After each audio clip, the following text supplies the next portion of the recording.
I know I've made several other Nightmare Asthma Callus videos showing options, free-to-play versions, high-speed fastest versions, options for when you don't have certain units, even ways to one-shot some of these mobs, but today I have put together for you my 5 favorite, fastest, most reliable teams. These are, in my opinion, the best way to handle it, and if you got these units, they will give you pretty much 100% clear rate and make this monthly grind much easier. I'll go over a couple of alternatives to the units that I have offered here as well, but also there'll be links in the description to some of my other videos. If you can't build one of the teams I'm showing, check those other videos. If you want a savable cheat sheet, this will be linked in the description as well. It's a summary of the teams we'll be using today. First, we'll start out with the most rewarding fight, Queen Azumashik. This team may look a little odd, but it is hands down the most stable and easiest team to run. First, we'll start with Tamarin. Tamarin is incredible for this fight. It's like the entire fight was built around her kit. Now, you'll want to have 105% effectiveness. I know I'm only at 104, but I've got to mod gem something to get it up there. The 200% effect resistance is nice. That's 183 plus another 20 from Shamadra Staff. It's not required, but you don't want your Soul Weaver controlled in as important a fight as this. Next, we'll be running Angel of Light Angelica. Freakishly good in this because she offers a touch-free way to strip. So even if she misses, she won't counter or trigger counters. So you want her to have at least 105% effectiveness. Spirit's Breath is by far and away her best artifact, though you could run Etika Scepter or Prophetic Candlestick to help cycle her skills. Next is Asaria. Asaria can be on any artifact you want. You do want the magic 105% effectiveness on her to make sure she strips and lands debuffs. You could run any artifact. I've got her on one that procs additional chances for defense break, but really it can be anything except do not put her on Song of Stars. Song of Stars can put 3 debuffs on the Queen, and 3 debuffs will make her self-cleanse and counter, and that just ruins lives. Next is my normal Spectre Tenebria, except I put her on Caladra, changed her artifact for this specific fight. As for a Guardian, it doesn't matter. Take any Guardian you want, because you're not going to be using your Guardian in this. You'll use your souls for other things.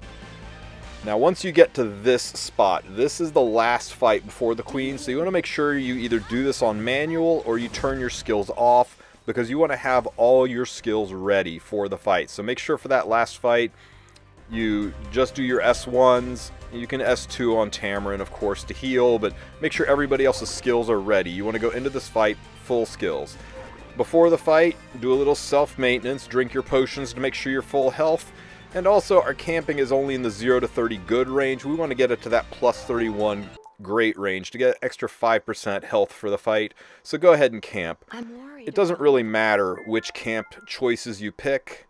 I mean, you can min-max them for a little bit of extra if you want to go exploring with your extra morale, but really, any choices should be enough to get you into the green, into the very good range. Now that we are all prepped and ready, you turn auto off, very important, and jump into the fight. At the start of the fight, Tamarin's S3 should be ready to go, so all you need to do is hit the Queen once to initiate the fight. Don't use any skills here because the Queen will just self-cleanse them when she transforms, so just hit her with an S1 to begin the fight.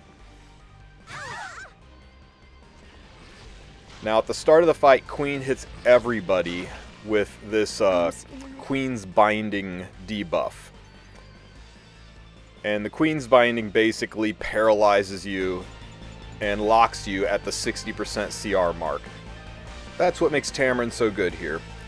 When those bees hatched, they put debuffs on you, but when Tamarin transforms, she cleanses all of those debuffs. And her S2 is not only an attack buff, but its CR pushes everybody by 50%. And that lets them all take turns and cycle off the Queen's Binding. Now she can S1, and because her S1 will dual attack with Spectre Tenebria, we get a good solid hit and we strip those debuffs away. Now, even though she's in Idol's form, you can still reset her skills. So we reset Tamarin, so as soon as she comes out of Idol's form, she can go right back in. And we use the S3. Our goal here is to get buff block. The defense break is nice, but the buff block is what we're looking for. And we got both. Now, if you don't get the buff block, And the buff block's important because every time the queen takes a turn, she will give herself attack and defense buffs. If you don't stick it, Angel of Light's right behind, ready to use her S3 for a second shot at buff block.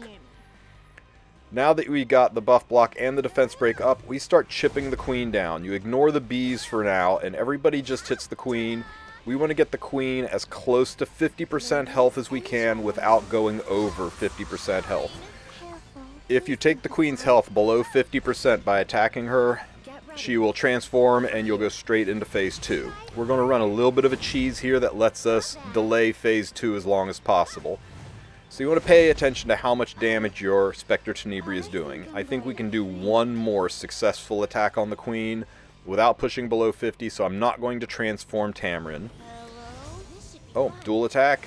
Ugh. Okay, perfect. Absolutely perfect. So she's above 50%, not quite below, so we're no longer going to transform Tamarin. We made sure we did not use the S3 on Spectre Tenebria. That's also important. We don't want Tenebria randomly hitting multiple people. Now we focus on the bees. And the reason we focus on the bees here is because the queen acts like she's wearing Aureus. So when you attack the bees send some of their damage to the queen. And this lowers the queen's health below 50%. But it doesn't count as attacking the queen. So we can drop the queen's health below 50% without triggering the second stage. We've got extra souls. It's only 10, so I'm going to burn Asaria, try to get a good defense break on this front B for 2 turns. And you do want to save souls. Now, because we can't touch the queen, I can never transform Tam, I can never use Tenebria's S2, I'm sorry, Tenebria's S3, and I can never use Asaria's S3. So I'm relying on AOL to keep buff block up. But if you get 15%ed and AOL doesn't stick buff block, you can use Asaria to reset AOL, and AOL can take another swing at sticking buff block. So as you can see, we've taken the queen down a little bit below 50%, but we've got a lot of life left on these bees, so we just keep chipping away at them. The queen's buff block has dropped, so we use AOL's S3 to reapply it, and we got it. Good. It's tempting to use the S3, resist that urge. If you use the S3, all it takes is Tenebria hitting 2 targets. All it takes is one of those splashes to hit the queen, and you push phase. So you want to stick to only having Tenebria hit single targets, so never use her S3 until the very, very end of this. Now this isn't hard. If anything, it's just a little bit tedious. Sped the fight up a little bit here, but you get the idea. You focus on the first B, you can soulburn Tenebria, or soulburn Asaria to keep defense breaks up. You make sure you use your S3 on AOL to maintain the buff block, and you chip the B down, lowering the queen's health indirectly through the Aureus effect. With Tamarin, you use her S2 to heal, and if you're extra hurt, you soulburn her S1. Her soulburn S1 is a fantastically powerful heal. It should full heal you up. So if you're worried about damage, you can heal coming and going, and also having the Shamadra staff makes her S1 and S2 heal extra well. Queen is down now to about 25% health left, and we still have not triggered phase 2. Okay, so there's the RNG I was talking about. We failed to get the buff block, so Asaria resets AOL, so AOL can S3 again, and I got 15%ed a second time in a row.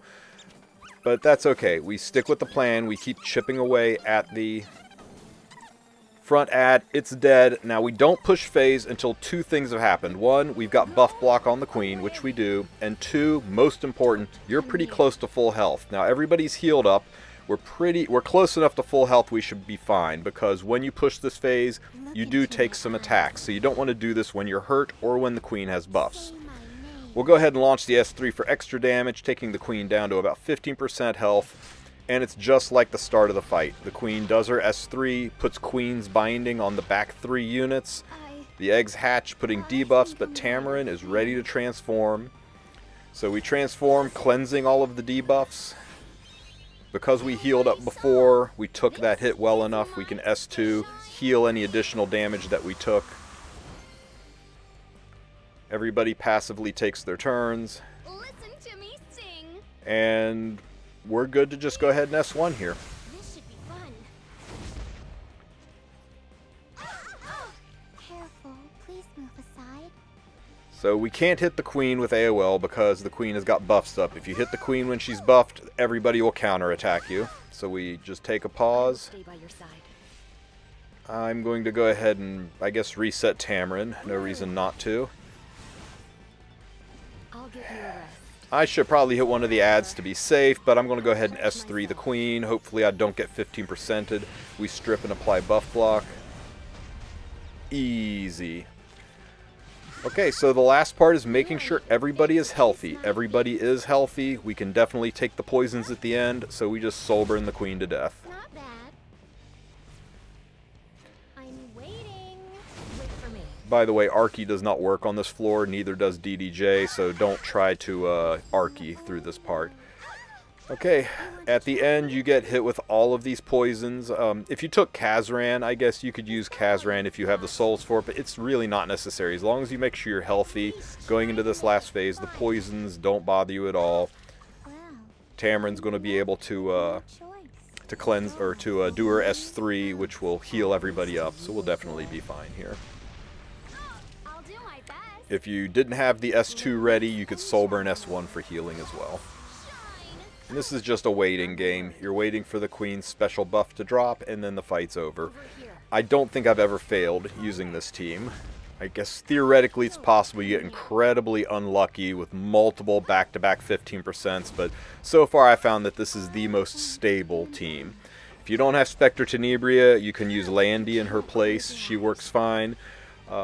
I've even got videos where if you don't have Tam or Asaria, it shows ways to beat this using free-to-play units that pretty much everybody has. You can check that video in the description. As soon as the queen takes a turn, her immortality drops and the next hit kills. And that's that. You get to grab the chest and move on. Now, there's one other mini-boss in this area. It's right over here at this intersection, so if you want to go and hit one more mini-boss, they do drop some decent loot. It's up to you if you want to take the time to do it. Once you're done clearing out the mini-boss, we head out and exit the labyrinth.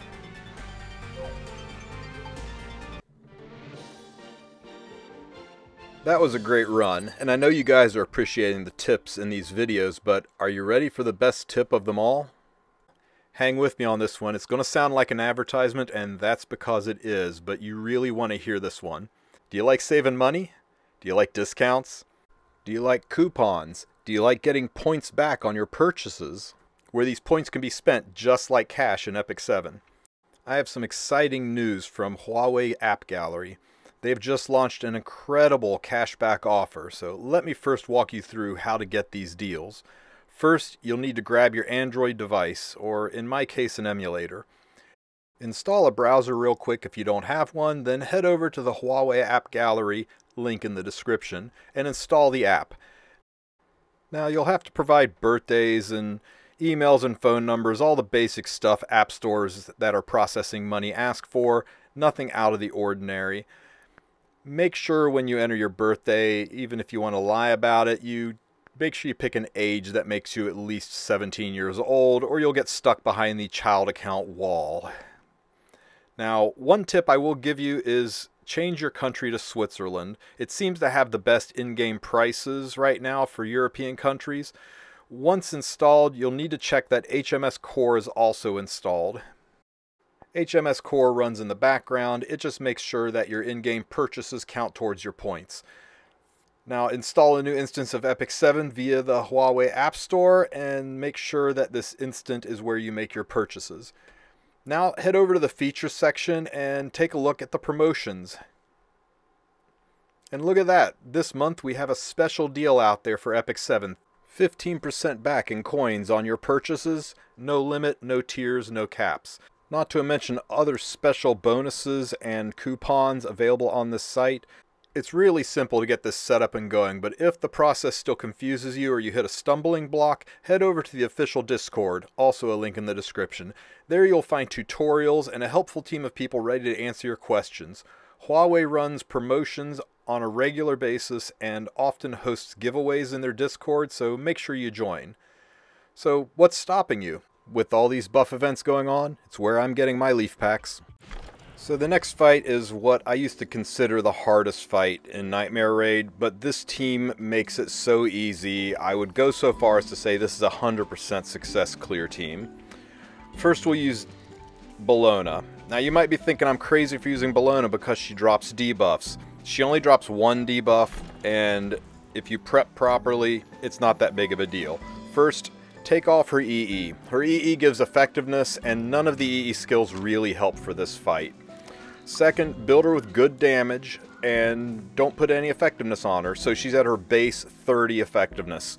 This will make it difficult at best to stick debuffs on the boss, but you'll be able to stick debuffs, her debuff being a defense break, on the split phase, which is good and speeds that along. Also give her Bloodstone, makes her a powerhouse healer.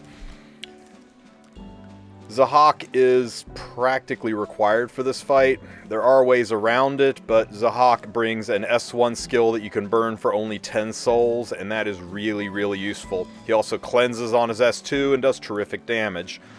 I gave him his number 1 EE and switched him to Daydream Joker. Daydream Joker does work on Juleeve Council, which is also part of what makes Bologna so powerful, as she is HP based damage. She has her own, basically her own built-in Daydream Joker.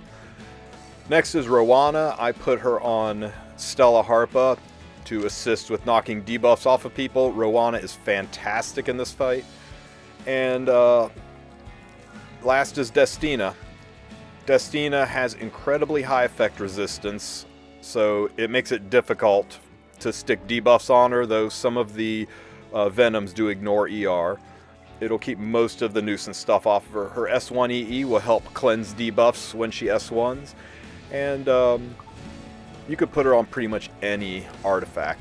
Now for this fight, it's a right side fight, so we want to use Kazran. Kazran are used on the right side fights, Xeon is used on the left side fights, and the middle fight being Queen doesn't matter.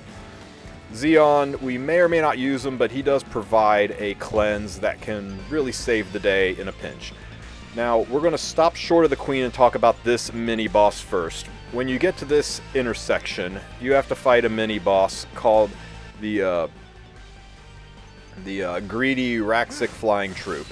And what the Greedy Raqix does is steals buffs. And if you kill any of the adds, when the adds die, they give the Greedy Raqix a couple of buffs as well.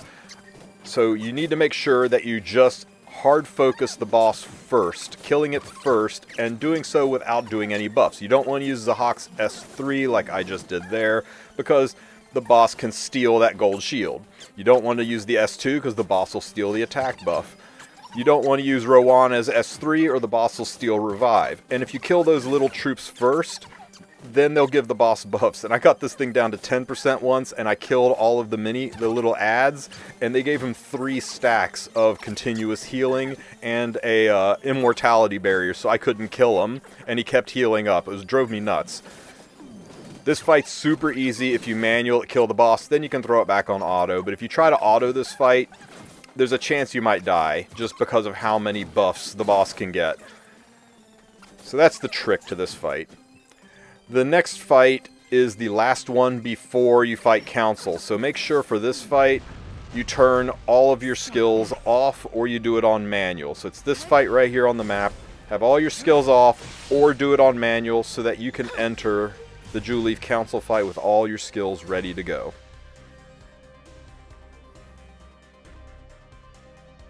Now, same as with every fight, we're at 23 morale. We want to get into the green so we get that plus 10% health instead of just the plus 5, so go ahead and camp.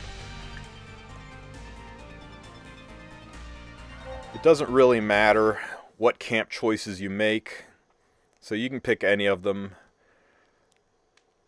We can't fully understand. Nobody really liked hearing from Rowana, only plus 6. Life is a series. And only a little bit from Zahak too, but still, really, you only need 7 to get into the plus 30 range, so we're in the green, and that's all that matters. Now make sure you turn off auto, that you drank your blue potions so you're healthy, and you're ready for the fight. Now at the start of the fight, Juleeve will attack, try to put Venom on a couple of people. His direct attack Venoms go through an ER check. The splash ones ignore ER. As you can see, one stuck to my Destina. We'll go ahead and cleanse that off ourselves. We'll put an attack buff on Bologna. Now, there are two thresholds in this fight. One is at 65% health, and the other, strangely, is at 40% health. When you cross those thresholds, the Juleeve Council splits into 3 individual parts. So you don't want to use Bologna's S3. It'll activate automatically, but with her low effectiveness, there's a pretty good chance you aren't going to stick the debuff, and if you do, it's usually not that big of a deal. In a perfect world, you want to try to push the 65% phase before the Juleeve Council gets its ultimate off, because its ultimate is a ton of debuffs. Worst case scenario, you make sure you save Destina's S3 to cleanse the ultimate, the debuffs that the ultimate throws off. But if you're well built, you should be able to blast him down to 65% before he does his ultimate. He, they, I guess they. Normally you would want to save this S3. The only reason I'm not saving it is I know I have the damage to push phase.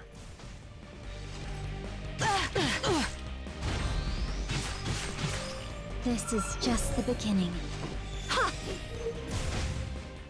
I had the souls. I probably should have burned this for a little extra damage, but I didn't, and because of that, I'm worried that Julieve's going to use his ultimate, so I used Destina's S2 to push Bologna up, and then Bologna can definitely push phase before Juleeve does his ultimate skill. So we're below the 65, or at the 65% threshold. You can't damage below it. There's no one-shotting this thing. Now, because we have all 4 green units, with a full green team, it'll glow and show you which is the target to hit. So it's that bottom cluster of mosquitoes. And the nice thing is, on this phase, you are not punished at all for using debuffs. So we can go ahead and use Bologna's S3 and try to get defense breaks, and there is no effect resistance on these mobs. So when you use your S3, her 30% effect resistance should be plenty, except I get 15% on the one unit I needed a defense break on. That's okay. Her focus bar is full, so she will get another chance to defense break when she gets an attack. This is the beauty of Bologna in this fight. When you put a defense break on the mosquito swarm, you can pretty much one-shot them. Maybe two-shot them, but they drop very, very quickly when you've got a defense break on them. I'm pretty sure with a defense break this would have killed. And that's part of what makes this so stable, is a lot of people struggle to get out of this phase. The venoms stack up, the damage stacks up, the injury stacks up. But if you push through this really, really quickly, with Bologna doing massive damage on her S1s, sticking defense breaks. There, we got the defense break that time. Watch the damage from Zahak on this next hit here. 25k damage from just a single S1. So you can get out of that phase so quickly you barely take any damage. Now, once again, we go ahead and push and try to get to the second split phase, and the second split happens at 35%. I doubt that you'll be able to get there unless you get a whole bunch of dual attacks. I doubt that you'll be able to get there without Juleeve's Council's ultimate going off. So you want to make sure you save Destina's S3 so you're ready to cleanse all of the nonsense away that that ultimate does. In the light's name. So I'm just going to push some people around, give Destina a boost. She does great damage on her S1, 18k damage from her S1.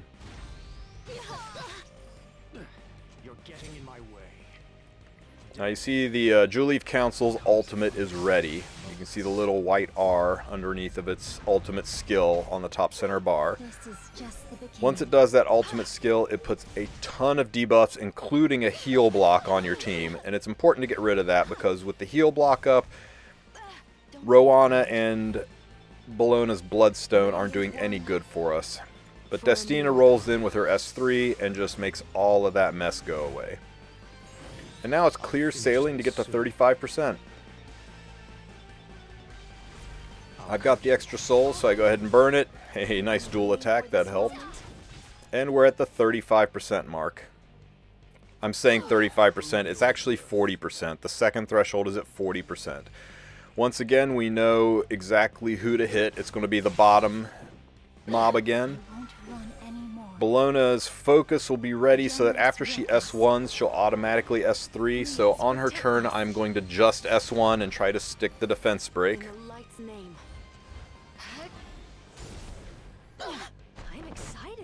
So we S1, activate fan, and knock on wood, we stick the defense break. Got it on all three of them.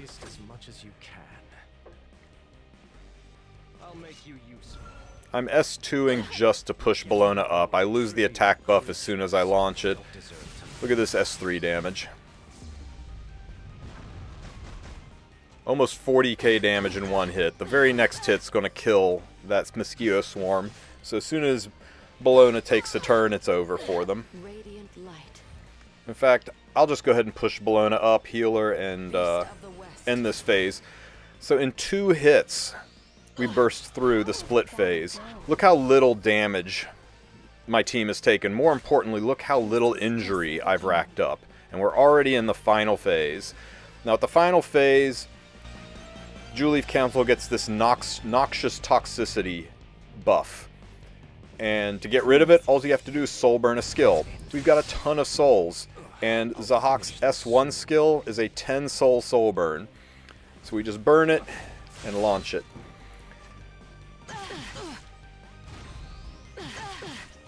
Don't be afraid. Now once again, Juleeve will get to its ultimate skill before I finish the fight.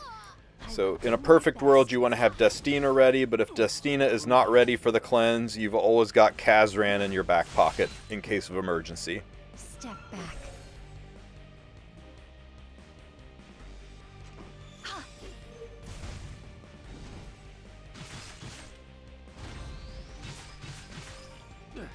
You're getting in my way. So we'll use the S2 to cleanse some of these debuffs, put an attack buff on Bologna. As much as I'd like to rip the S3, we soul burn S1 to get rid of the buff. And I'm going to take some of this edge off of... You know what? I'm just going to push Zahak up. Let's get this damage done. This fight's almost over. I've been waiting for this moment. Okay, there's Julieve's ultimate. Puts all these debuffs on everybody. Destina's kind of far away, and I'm worried she won't cut, so we'll go ahead and rip Kazran here. Daydream Joker damage works on Juleeve Council, so Guardian damage works as well, so that's a solid 40k damage from Kazran, and it got rid of most of the debuffs. Now we can just burn and end the fight. And there you go. Easy, easy, full clear team.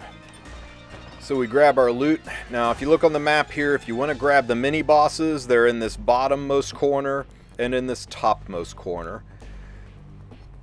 I recommend you get them. It's extra loot, it's extra currency for the Labyrinth shop. No reason not to. Teleport to the end and done. Now if you don't want to use Bologna for this team, Landy works very well, or very good as well. You can replace Destina with Ray. In a pinch, you can replace Zahak with Vivian.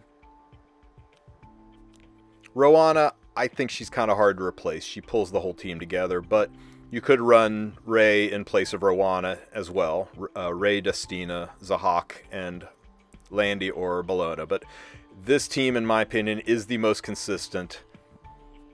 I'm going to go out on a limb and say it's a 100% success rate team. It can't fail unless your gear is really bad. Okay, let's talk about Secretary Vera. Another one that everybody thinks is hard, but if you have the right units, is really clean and easy. First, we're going to use Edward.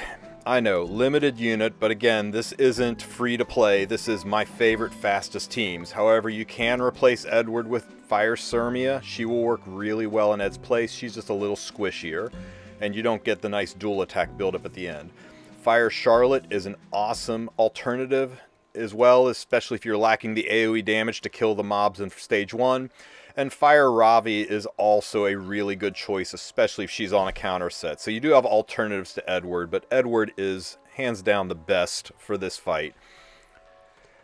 The reason for that is in phase 3, you do more damage the more dual attack, extra attack, counter attacks that you do. Any extra attack increases the damage multiplier against the boss, and since Edward will reactively counter every time he's debuffed, and Vera's loaded with debuffs, he is perfect for this.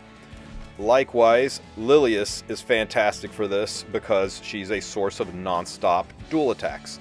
She also is a great cleanser. She self-cleanses when her S2 activates and then uses her S3, so she lets you run this without a whole bunch of effect resistance. I got her on crit chance neck with some damage because she can assist in killing those stage 1 mobs. I think it's her better build, but you could use a standard Lilias as well. I've got Mascot Hazel on 200% effect resistance, not required. It does make it a little bit more useful later on. It's nice to not have your Soul Weaver, debuffed or controlled, but it's not required, it's just helpful. It makes for a more reliable run. And just put her on some random healing artifact. You can run anything on her. And lastly, we got Fire Mercedes. You want to make sure your Fire Mercedes does a tremendous amount of damage. Counterattack set's the best because, once again, counters increase the damage multiplier in the final phase, making the final phase cakewalk. We're doing a left side boss, so all left side bosses, you take Xeon as your guardian. Xeon has a defense break in his kit that is 100% chance, and I mean 100%. It never misses. It ignores ER, so there's no RNG in it. When you launch Xeon, you will defense break the target. And also, when you use Xeon, you get to take an extra turn, so it doesn't use up a unit's turn. In fact, you can use Xeon to cycle a unit's skills. Now, when you get to this point in the fight, make sure you turn your skills off. This is the last fight before the boss, and you want to make sure you go into this fight with all your skills ready to go. So either turn your skills off or do it on manual so that you're ready to go into this fight with all your skills ready. Before you jump in, drink your potions, heal up, and camp to get your morale above the 30% threshold so you get that full plus 10% health. I'm not sure whose camps are good. Man, none of these people like camping with each other. Okay, you know what? We'll just have Mercedes go. Yo, 5 morale. We'll have Lilias brag about herself. That's better. Okay. Anyway, the morale doesn't matter that much unless you're chasing mini-bosses or extra fights to get some Labyrinth coins. Don't worry too much about morale. Plenty of online morale calculators if you want to figure out what's the best morale for your team. So at the start of the fight, Vera summons up her eggs. One of them hatches, which puts debuffs on everybody. Lilias self-cleanses the debuff because of her S2, and then she's able to use her S3 to cleanse your entire team. This is why you do not need that effect resistance on your Mascot Hazel, though it does help for later rounds in the fight when Lilias's S2 and S3 are on cooldown. Now, the reason I like Hazel in this fight, unlike Acades, Hazel has an attack buff on her S3. She's actually a decent little healer. People underestimate her. She gives attack buff to everybody and greater attack buff to the highest attack unit, which is Mercedes. I didn't turn my skills off fast enough, so Mercedes S3 was not ready. Otherwise, these ads would already be dead. So this is what I mean by saying make sure your skills are ready. This would go a lot smoother if Mercedes had just S3'd, wiped out all the ads, and then right now we could be hard focusing Vera. So as you can see now, this definitely would have wiped all of the ads. Now, every time you hit Vera, once the ads are dead, every time you hit her, she will get a buff called Mystery of Life. And when that gets to 5x, and it's at 2x now, when that gets to 5x, she will CR push to the front of the line and take a turn. So you can't just control her. I mean, you can push her back. Tried doing that early on. Tried using Fire Lidica to just constantly push her to the back of the line, and you can do that, but eventually you'll hit her for the 5th time and she'll CR push to the front and take a turn. So it sets it up so that it's going to force you to deal with her taking turns and summon the ads back. If you're really strong or really lucky, you might actually push phase, and that's fine, but if not, it might take 2 or even 3 runs to push phase. I'll use the S2 here. Hopefully I get an extra attack. We do. And Rats, her S3 is not ready, so we'll just kill this front ad. Always dual attacks with the Soul Weaver. Oh, nice. So the hit into Ed does the AoE. Now, the reason you have to kill the ads is if you hit Vera with a single target attack, while any of the ads are still up, she'll counter and stun your whole team, and you will probably not recover from it. It's a run-ending mechanic, so make sure the ads are dead before you do any single target attacks on Vera. I could S3 here, but I'm just going to try to save it. Got a nice dual attack. What I'm trying to do is save my skills for when we push phase. There's Mystery of Life 4, Mystery of Life 5. Vera pushes up, takes a turn, attacks. Got a nice counter attack. Got Ed's attack. That dual attack didn't help. So I'm going to use the S2 here so I don't give Vera any more stacks than I have to. Save the S3 for when the ads come back. Save the S3 again for when the ads come back. And dual attack with the healer again. Lovely. But we're right on the edge. She gets a little heal here, but we're definitely going to push phase with this next run. So I'm definitely saving my S3 because I want to have the attack buff inside of the next phase.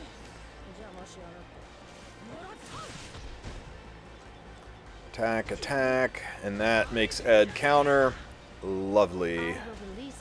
This S3 should kill all of the ads.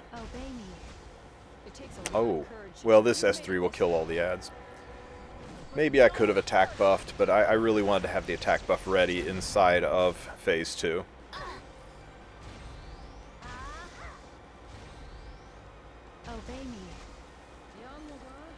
Okay, definitely saving the S3 for inside of phase 2. Once we get to 50% health, we push phase 2, and that's where we need to burst Vera down as quickly as possible. I can't do this. I'm going to use the S2 skill so I don't give stacks to Mystery of Life. And then we hit and hopefully don't... Nope, we always dual attack with the Soul Weaver. Nice, so that pushes phase there. Now that we're below 50%, Vera goes into her cocoon form. Now, it's important to kill...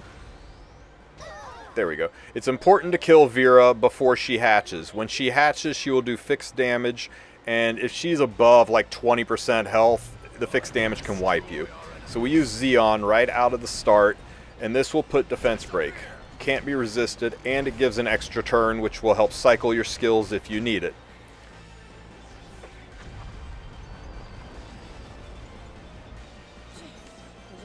Now that we've got the defense break up, we use Edward's S3 to do really, really big damage. Now, every time you hit the egg sac, the mobs push up. So you don't want to hit the egg sac with your healer. I'm going to go ahead and risk that it goes with somebody other than healer. Nice, we got Edward, so big hit. The mobs will strip. They can also provoke, which is annoying. I'll just use the S3 here, big AoE damage. AoE damage still pushes the mobs up, but we've got the egg sac pretty low on health. If I pull anybody but the Weaver, there we go. Oh yeah, the mobs also can push you to the back of the line. Cute, huh? We'll heal up here. And if I double tap this attack, it should push phase. Nice. Easy clear phase 2. Now we're into phase 3. Now, he gives himself 2-turn immunity, which hopefully Ed can strip with one of his counters, but the trick to this phase is every time you hit Vera with a extra attack, a dual attack, a counter attack, an extra attack, it's going to increase your damage. So watch when we just S1 Vera here, we just did 8k damage. Now keep that 8k damage in mind as we start to build up some dual attacks here. So there's one dual attack, and you'll see we proc the increased damage suffered. There's another extra attack, increased damage suffered times 2. Now watch how much the single target does. 15k damage. We've doubled our damage because we've made the increased damage suffered times 2. Now it's increased damage suffered times 4.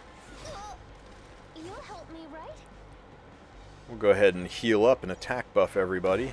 Yeah, all that was with Ed not being attack buffed. And that's the trick to this phase. It's tough to tank this phase without a lot of extra attack, counter attack, and dual attack units. That's really what builds up the damage here. You don't want to try to tank this to the end. I'm trying an S1 hoping for an extra attack. Didn't get one. Here we go. Even though it's with the Weaver, increased damage suffered times 5. Now with the attack buff, I'm doing 31k damage with Ed's S1. I wish someone would help me. We'll just go ahead and top off our healing here. Come on. Now the nice thing about Xeon is, you notice we're only 7 souls away from dropping him again, and the immunity is worn off, and he will not get the immunity back. These dual attacks also really stack up souls quickly. Here I go. Damage suffered times 6. You'll help me, right? Maybe we get a dual attack. I never lose. Command me. And with this S3, Xeon will be ready to use.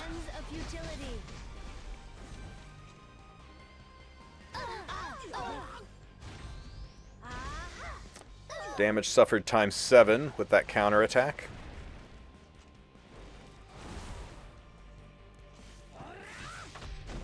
I'll start.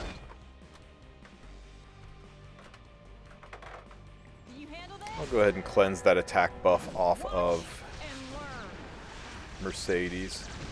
Push everybody back. Mercedes, preparation complete.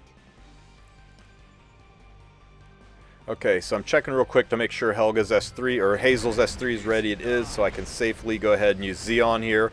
I could have saved Xeon if Hazel needed an extra turn. Xeon could go on her turn and cycle her skills up. But we're good to go, so we stick the defense break. Get the extra turn. Watch this damage into a defense break. 49k damage, extra attack. 28k damage. We put an attack buff on Ed. And Ed's S3 is ready. Watch this hit into a defense break with all of that stacked damage bonuses. It would be the hardest Ed hit in history. 240k damage. And Ed practically one-shots the boss at the end. My favorite team. Very safe, very stable. You can do it with alternate units, but the bones of the team remains the same. Now, if you want to go and collect your loots, they're in this corner and that corner. Actually, I was mistaken. They're in the bottom corner on the left side and the bottom right corner on the right side. We teleport to the exit, and we are done with Vera. I don't think I've ever had a fail with that Vera team. It's easily the most stable team I've seen. There's almost no RNG to it whatsoever. As long as you've got the damage to clear the mobs. Okay, so let's talk about the Devourer Arahakan. This is easily the best team for Devourer. We take Fire Carrot, as if there's any other kind of carrot. I put her on Edika's Scepter. No other stats are really needed. Give her a little bit of speed. She doesn't need any effectiveness, really, for this. Edika's Scepter helps cycle her skills. You can also use Spirit's Breath or Prophetic Candlestick in a pinch. Next, we're taking Ross. Ross is there for the dual attacks and to give a little extra tankiness. If you don't want to use Ross, you could use a dual attacker like Camilla or Kitty Clarissa, or you could just use another knight that's good at giving you some mitigation if you need some survivability on the team. We'll use Acades as our principal healer. If you used Acades on Vera or somewhere else, you can use Momo or Diane or Angelica, anybody that can heal, but I like Acades because she has really high effect resistance. She gives herself an effect resistance buff, and she's a massive source of souls. Last, use Camilla. If you build your Camilla at this damage point with Daydream Joker, you will be able to one-shot the ads easily, and that's kind of a thing. You want to be able to take those ads out in one hit. I do like having Carrot in the front because it's hard to stick a stun on her and she'll be most likely to be hit. Again, it's a left side fight, so we take Xeon as our guardian. Xeon has that ignore effect res break. Now when you get to this spot on the map, make sure you turn your skills off or you do it on manual because that's the last fight before the boss, and you want to make sure you have all your skills ready to go into the boss fight. We get to the corner just before the boss, time to drink our potions and go camping to be fully ready for the fight. So top off the healing and camp. The reason we're camping is just to get our morale above 30%, so we get that extra plus 5% for the full plus 10% to health. It doesn't really matter which choices you take. You can enjoy listening to their different voice lines. There are no negative morales, just some are better than others. You can check morale calculators if you want to min-max your morale to go and explore beyond this fight. Now you turn auto off and we jump into the fight. Shall I test my theory? So, the ads cannot be defense broken. In fact, they already kind of are defense broken. You see they're wearing a minor defense break buff. But if you get two identical buffs on them, then they have another additional defense break, and they're really easy to one-shot. Now, they have to be identical buffs. Like, they can't be burn and attack. I want to save my S2 here because I'm lazy, and I get a dual attack with the wrong unit, and Carrot pops the burns, and now I no longer have two identical debuffs on that top spider. Lovely. So we'll just S1 and kill the bottom spider. He's an easy kill because he had two debuffs. The top spider, we'll just hit the main boss to try to get burns to build back up on the top spider. That just slowed things down a little bit. I should have just soul burned S2 Ross and we'd be moving on to the next phase by now. No destiny. I guess we S3 and give everybody a defense buff. It's a little bit of a misplay there, combined with an unlucky 3% dual attack with the wrong unit. But Carrot's S3 is ready again. Now we can put multiple burns on the spider. As long as we stick two of them, we're good. We got both burns. I could S2 here, but I'm just going to hit the boss because Lorina's ready to go. I will continue my training. And now Lorina can one-shot the boss, or one-shot the ad, because the ad has two burns. Once both ads are dead, the boss will take a turn and will push into the phase where we can damage. You notice the boss has permanent immunity right now. There we go. So now we can hurt the boss. Trying to S2 with Ras is 60% chance, and it can be resisted to too much RNG. This is why we pack Xeon. Xeon gives us our guaranteed defense break, and it lets Ras take an extra turn. I'll protect you. So there's our defense break. Now Ras can use his S2. We'll go ahead and burn it since it's only 10 souls, and look at this damage. Boom. We get one more hit, and we've pushed phase. I'll just continue to S2 just to build souls back up because it's nice to be able to burn units whenever I want to. I would S3, but the S2 is more than enough to push phase.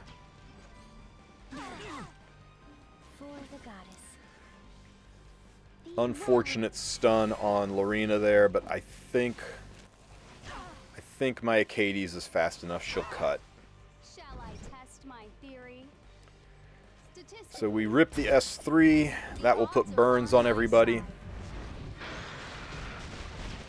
Now every time the ads take a turn, they will heal the lowest health target on the team. Using my S2 wouldn't do any good here because Lorina is stunned. So the ads are going to get to take another turn and heal up the Devourer a little bit more. Alright, let's do this. Well, we can kill one of them at least, so we'll get rid of this top one. Man, I was hoping... Oh, Lorina did cut. Excellent. So, now that we got rid of both of the ads, there'll be no more healing of the boss. Once the boss takes a turn, his defense drops, and now we can start doing damage.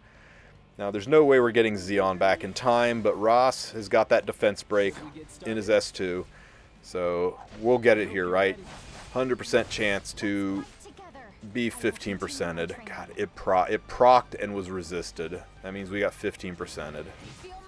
Man, that's disappointing. So we would be done. This S3 plus that S1 into a defense break would have ended this fight, but instead we have to go around the horn a little bit. This fight can't fail. It just can be annoyingly slow when RNG doesn't go your way. The adds heal the Devourer up a little bit. We use the S3 for some souls. Devourer will take a turn. I'll protect you. Doesn't stun because of immunity. Be an easy fight. S2. We didn't get the defense break again. Disappointing. We'll stack some burns so we've got an avenue to kill these adds if we need to. They heal up the boss again. Can't get the gold shield because of the buff block, but we're still just cycling our skills at this point. I could kill the spiders. I probably should kill the spiders. I could kill one spider, then Ras could kill the other and keep it safe, but I'm going to go for it. So we'll soul burn, we'll hit the Devourer. There's the defense break, and bam. So the next hit's going to kill him. Oh man, dual attacked with the healer. Oh lovely, Ras is stunned. They're going to heal up a little bit. But we can cleanse the stun, and I tell you what, with Rage set on Lorena, just having that debuff there will probably be enough to kill. Oh, I should mention, if the adds heal him above 50%, you don't trigger the threshold again. Even if we didn't get the defense break, I think that would have killed. She definitely would have killed with her next attack. So there's my team. A lot more stable with the addition of Xeon to get you past that 50% point. If you want to grab the extra mini bosses, there's one in this top corner here, and then there's one in this bottom corner here. I don't have enough tokens to do the next fight, enough bug charms, I should say, to do the next fight. So instead of tapping out, I'm going to just go ahead and yield, and that way I can do the final fight in this video, and I'll just grab the Devourer in another couple of days. So this is my Karkanis team, by far and away the best Karkanis team. You want Shu up front. Put Shu on Daydream Joker and she'll do a tremendous amount of damage. She wears her normal S1 EE. Shu self-heals, she counters, and her soul burn is like Spectre Tenebria, where you can use her soul burn to S1 over and over and over again. We'll use Lua. She is one of our principal defense breakers, so she should have very high effectiveness. And, you know, build her fast. I like her on Guiding Light because it hides her, and that pushes the attacks either into the high effect resistance Momo, the skill nulled Ran, or the Shu who will counterattack. So that works in our favor as well. Angelic Montmorency, put her on high effect resistance so that she doesn't take debuffs, since a lot of attacks will be going into her. Other than that, give her Tome so she cycles. She's one of the best cleansers in the game, so I think she's the best healer for this. I'm going to use Ran. Ran is a fantastic unit for this. He doesn't need effectiveness because if you soul burn his S3, it's a ignore ER strip, and it's got defense break in it as well. Put him on RNL, and I mean really I didn't put him on anything. This is my normal Ran. That's what I run in RTA, so he works great for that. And because this is a right side fight, you want to run Kazran. Though you may not use him, Kazran has got the ability to cleanse buffs, which can come in clutch if you're trying to do an attack, but everybody's got debuffs on. So let's jump right in. When you get to the end of the hallway, to this spot, I recommend you turn your skills off or go to manual. This is the last fight. I forgot to do it, so my skills are kind of a mess. This is the one fight where that's not that big of a deal. In the other fights, it's kind of important you go in with full skills, but for Karkanis, you really don't need to have everybody's skills ready. It's just an extra bonus. Just like all the other fights, we camp. Let's see what Ran has to say. As I've traveled. Oh man, no one wanted to hear how Ran taught Vildred. Okay, Momo, you cheer everybody up. Man, not a lot of people wanted to hear about how Momo messes up all the time. Still, though, even though that was probably the worst morale options, it got us into the green, and that's all that matters, is that you are in the green for morale, so you get that plus 10% bonus. Make sure you use your potions to heal up in case you're damaged, and turn auto off. We jump into the fight. I always give my all. Now, I don't have any skills ready, but really you want to save Rand's S3 so that you can Soulburn Strip when the boss goes into stealth. He's one of your AoE units. Lua can sleep the adds, which is nice, with the S2, and then we use her S3 to roll back Karkanis' ultimate. Rolling back Karkanis' ultimate is really nice, and if you soul burn it, it's an ignore ER one, so it's a guaranteed strip and a guaranteed rollback. Some people use Ice Key Save for this fight. I've done it in the past, but what most people forget is that Key Save's rollback doesn't ignore ER, so you have to put effectiveness on her, and nobody wants to run their Key Save on an effectiveness ring, so I don't think she's the best for this. Lua's primary job is our defense breaker. Her S1 has got a defense break on it, so you can run any defense breaker in Lua's position. Ice Lulica would work well, so would Ida. Ida's got a defense break on her S1, and she's got 2 AoE skills to help break stealth. The anti-crit from Shu comes in clutch. Momo, there are alternatives to her. You could use, it's got to be an ice unit, so you could use DN, you could use Amelia, you could even use Angelica, but because the biggest thing here is fighting stealth, having Momo on the, fighting debuffs, having Momo on the team is great for that. I used Rand's S3 a little bit early because we're probably going to push a threshold here in a minute that will make Karkanis stealth. And if Karkanis stealths, you need an AoE skill to break him out of stealth, and Rand is great for that, but the nice thing about Lua is Lua with a soul burn. Oh yeah, we're definitely pushing phase here. So Karkanis is now stealthed, and as you see, Rand couldn't do it. He couldn't do it even if he had his skills ready because he's got a defense break, and you don't ever want to hit Karkanis with a debuff while you're wearing a debuff. Lua, however, can do it. And to make sure it sticks, I'm going to burn it so it's a guaranteed strip of the stealth. She can do it even while wearing a debuff because it's a touchless strip. It's a non-attack skill. And as soon as you pull that stealth off, everybody can heal him.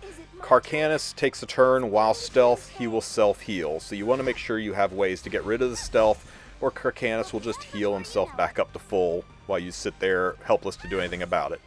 How should we do this? Shu has to hit one of the adds because she's wearing a debuff. If you're not wearing a debuff, feel free to hit Karkanis. We stick a defense break from Lua.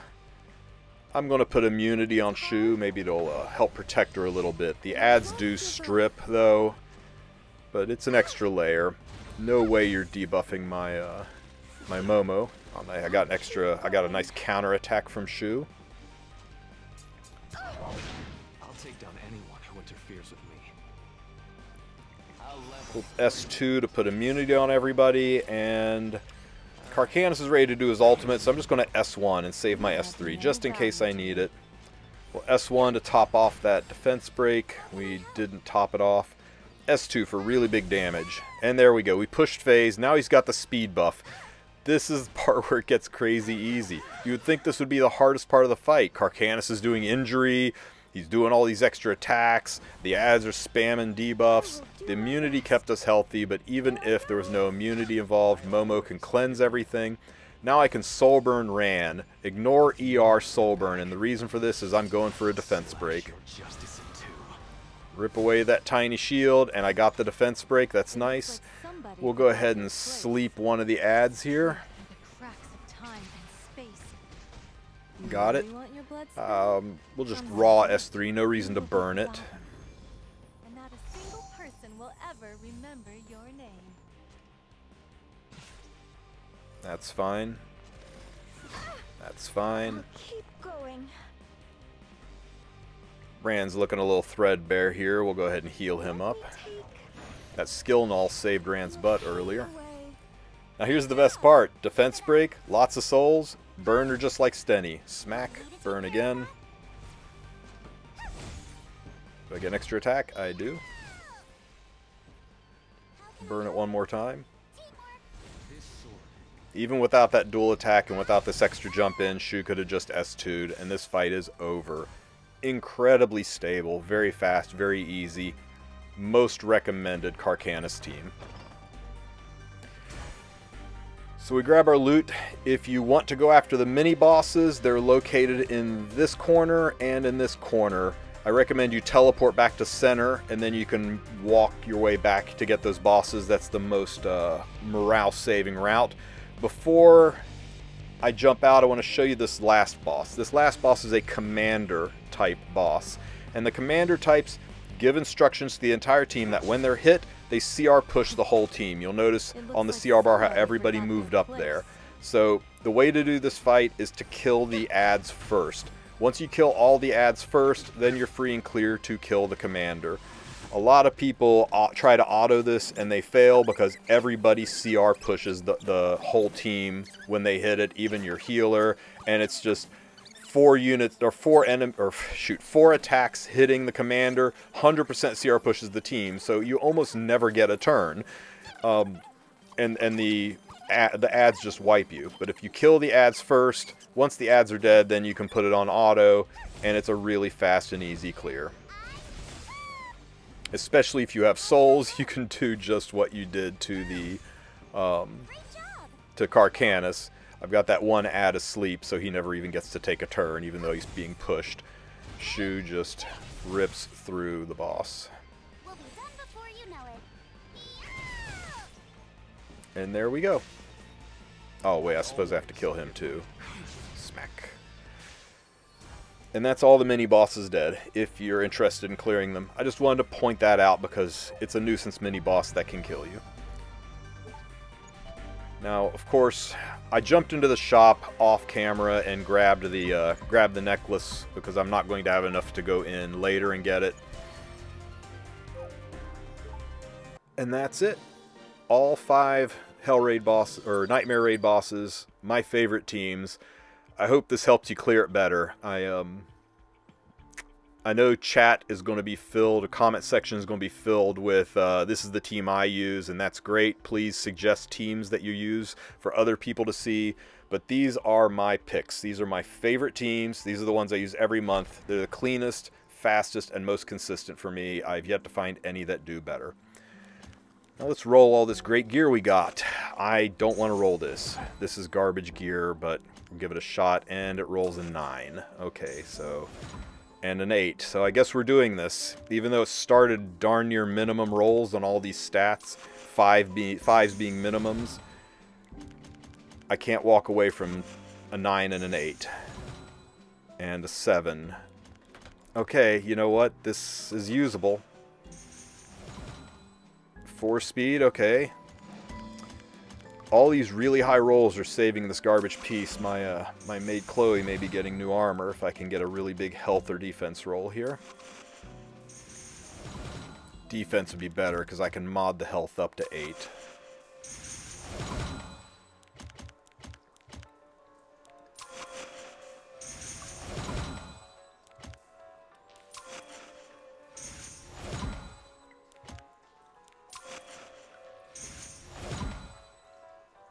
Effect resistance, I take it.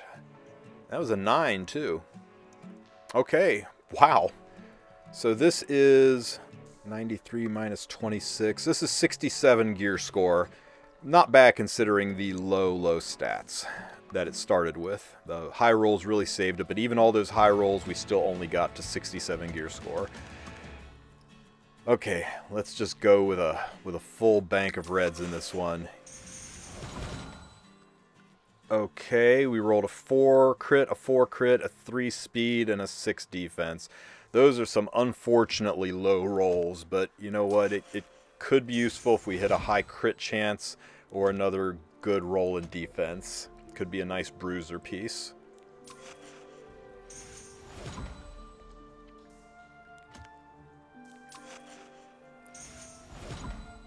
Ah, man. Almost every roll, every single roll was 1 off minimum. That's really disappointing. So 94 game score minus 26. This is 68 gear score. So that's almost the exact opposite of the last piece. It started with great rolls, but the rolls were really low. So this has got potential as long as I dodge effect resistance. Okay, we forgive 1, right?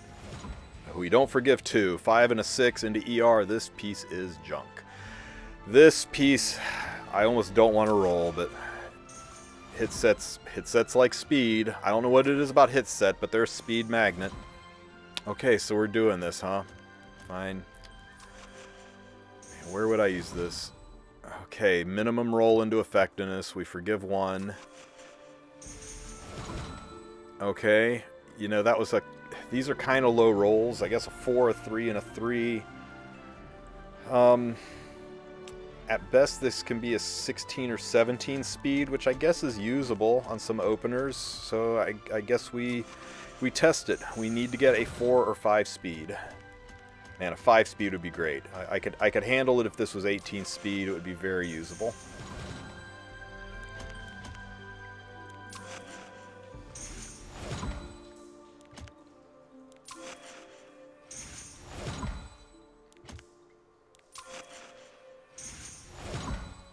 Oh, man. 82 minus 26. God, that's 56 gear score. I don't know that that's even usable on a PvE unit. That might just be a really big charm. Okay, normally I don't roll 80s, but it's bad luck to not test a 5 speed, and we got 2 more 5s, but they were in health, so that is definitely a gear charm. Okay, let's roll the neck. We'll go ahead and see if we get lucky with 5 reds again. Everything but health. I'm tired of health. Go! Hey, you know what? That's a 6, a 6, and a 7? A 6, a 6, and an 8, an attack, 4, and a 3 crit chance. That's not bad at all.